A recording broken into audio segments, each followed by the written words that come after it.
Hello दोस्तों, रोशनी education point में आप सभी का स्वागत है। आज हम सीडीपी में देखेंगे होवर्ड गार्डनर के बहुविधि के सिद्धांत में उनकी 10 क्षमताएं हैं। पहला है भाषाई बुद्धि, दूसरा है तार्किक एवं गणितीय बुद्धि। भाषाई बुद्धि भाषा पर आधारित होती है।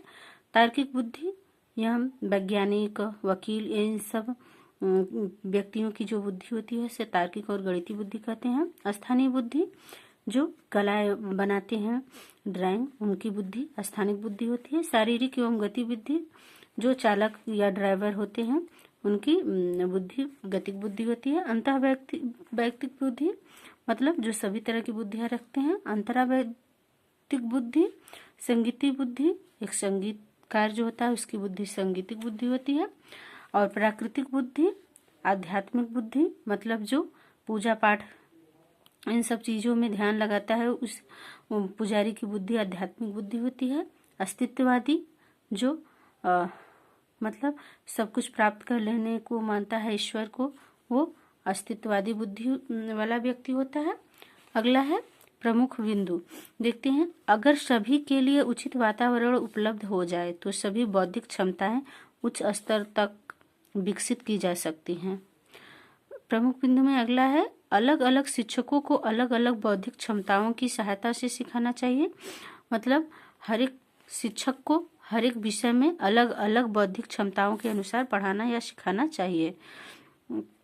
हो सकता है कुछ लोग जीवन के शुरू में बुरा और बाद में अच्छा प्रदर्शन करें। मतलब ऐसा भी होता है कि कुछ लोग जीवन के शुरू में अच्छा और बाद में बुरा करते हैं, तो कुछ लोग शुरू में अच्छा करते हैं और बाद में बुरा। क्योंकि यह सिद्धांत बहुत बड़ा है इसलिए इसके द्वारा बुद्धि परीक्षण बहुत मुश्किल है।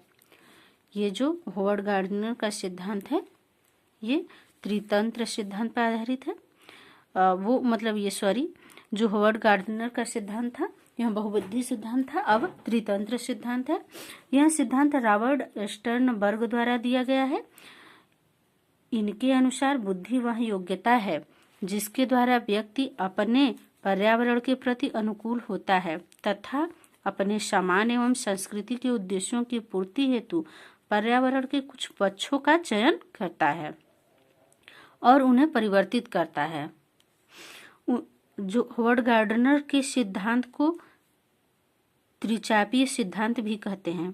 होवर्ड गार्डनर के सिद्धांत को क्या कहते हैं? तो त्रिचापीय सिद्धांत भी कहते हैं और त्रितंत्र सिद्धांत भी कहते हैं। उनके द्वारा बताए गए 3 बुद्धि निम्नलिखित हैं। घटकी या विश्लेषणात्मक बुद्धि, इस प्रकार के बुद्धि में वर्तमान सूचना के आधार पर समस्या समाधान होता है। इनके जैसे कि जब वर्तमान पर निर्णय लिया जाए तो पूरे ज्ञान क्या होता है, वहां पर पहले का ज्ञान शून्य हो जाता है। इनके 3 घटक हैं। इनके जो सिद्धांत है उसके 3 घटक हैं। 3 घटकों में देखते हैं संग्रहण या आग्रहण, मेरा घटक और क्रियान्वयन और या निष्पादन। अगला है अनुभाविक या प्रायोगिक बुद्धि। इसमें पूर्व ज्ञान अनुभाविक या प्रायोगिक बुद्धि में है। इसमें पूर्व ज्ञान अनुभव के सहारे समस्या समाधान ढूंढा जाता है। इसमें 2 तत्व आते हैं, एक नवीनता और दूसरा स्वचालन या परिचालन। पहला नवीनता, दूसरा स्वचालन और परिचालन। अगला है सांदर्भिक बुद्धि या व्यवहारिक या परिस्थितिगत बुद्धि। इस बुद्धि में क्षमता परिस्थिति के अनुसार समस्या समाधान होता है। इस बुद्धि में जो है क्षमता और परिस्थिति के अनुसार समस्या का समाधान होता है। इसमें 3 क्षमताएं हैं। अनुकूलन, जो अनुकूलन शराबी प्लस अच्छा शिक्षक, यानी जो अनुकूलन है वह खुद को उसमें ढालना होता है। 2 तरह के शिक्षक होते हैं, एक खराब शिक्षक मतलब शराबी और दूसरा अच्छा शिक्षक होता है। तो दूसरा में चयन, हम अच्छे शिक्षक के अच्छे गुणों को, शराबी के भी अच्छे गुणों को और अच्छे शिक्षक के भी अच्छे गुणों का क्या करेंगे, चयन करेंगे। और तीसरा है आकृति निर्माण, मतलब अच्छा शिक्षक। अनुकूलन और चयन के बाद जो आकृति निर्माण होगा, जो रिजल्ट आएगा उसमें अच्छा शिक्षक ही मतलब अच्छे गुणों का चयन होगा। संवेगात्मक बुद्धि, यह सिद्धांत डेनियल गोलमैन ने दिया है। हमारी बुद्धि हमेशा एक जैसा काम नहीं कर सकता। हमारी बुद्धि हमेशा एक जैसा काम नहीं कर सकता। यह किसी परिस्थिति में मौजूद संक्षेपों पर निर्भर करती है। अगर परिस्थिति में यह सकारात्मक है तो बुद्धि बेहतर कार्य करेगी।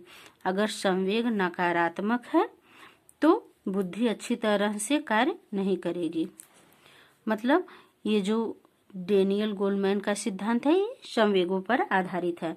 अगर संवेग सकारात्मक है तो बुद्धि अच्छी तरह से काम करेगी, अगर नकारात्मक है तो अच्छी तरह से काम नहीं करेगी। उदाहरण के लिए एक विद्यार्थी का एक प्रश्न को घर पर सही और परीक्षा भवन में गलत हल करता है। यद्यपि संवेगात्मक बुद्धि का सर्वप्रथम प्रयोग सैलोवी एवं मेयर ने किया था। व्यक्ति की सफलता 20%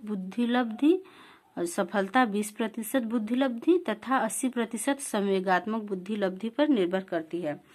जो सैलोवी एवं मेयर हैं, इन्होंने संवेगात्मक बुद्धि का प्रयोग किया और उन्होंने बताया कि जो व्यक्ति की 20% सफलता होती है वह बुद्धिलब्धि पर निर्भर होती है और बाकी की 80% जो सफलता है वो संवेगात्मक बुद्धि पर निर्भर होती है। अगला है संवेगात्मक क्षमताओं के समूह। संवेगात्मक क्षमताओं के समूह के संवेगात्मक समूह के 5 क्षमताएं हैं। स्वजागरूकता, आत्म प्रबंधन, प्रेरणा और सामाजिक कौशल, और 5वां है सहानुभूति।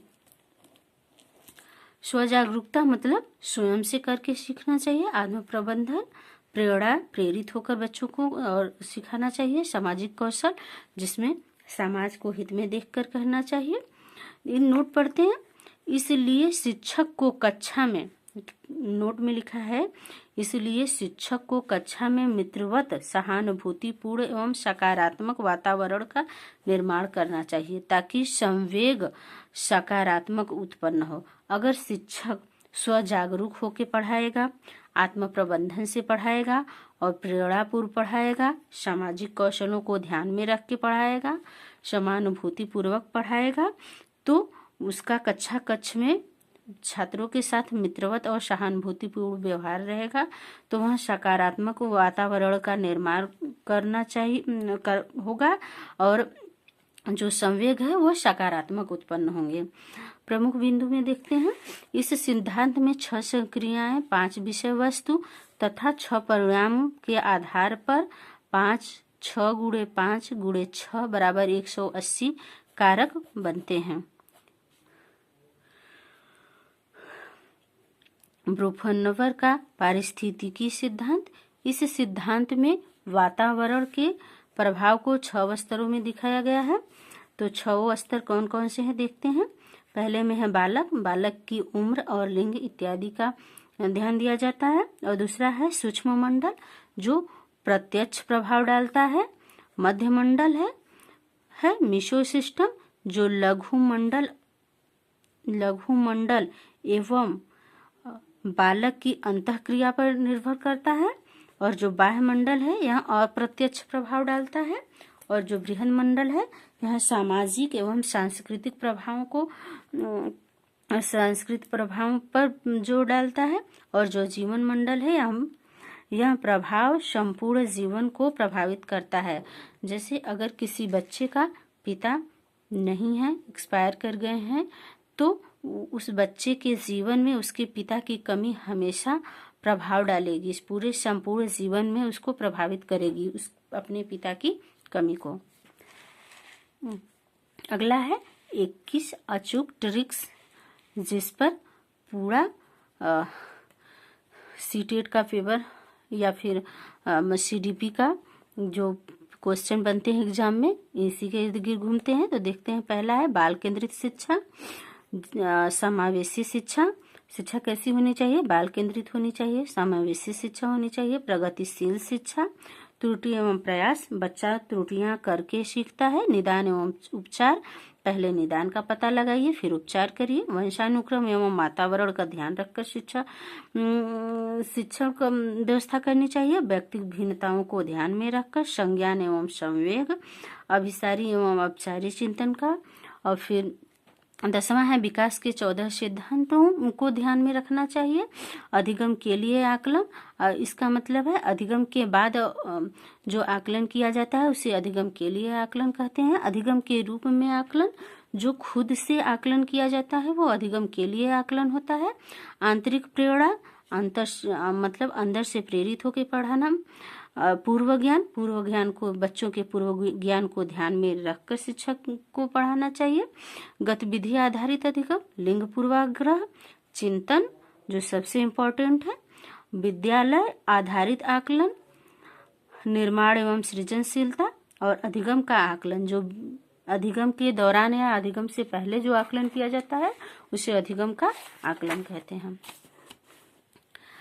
अगला है स्टीफन क्रैशन का द्वितीय भाषा अधिग्रहण सिद्धांत।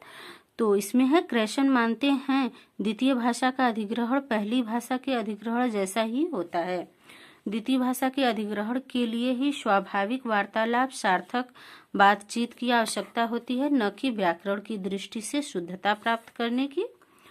क्रैशन मानते हैं कि भाषा अधिग्रहण में त्रुटि, सुधार एवं अस्पष्ट शिक्षण की आवश्यकता नहीं होती है।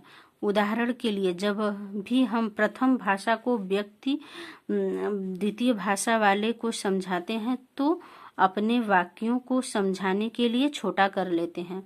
जैसे अगर कोई ड्राइवर है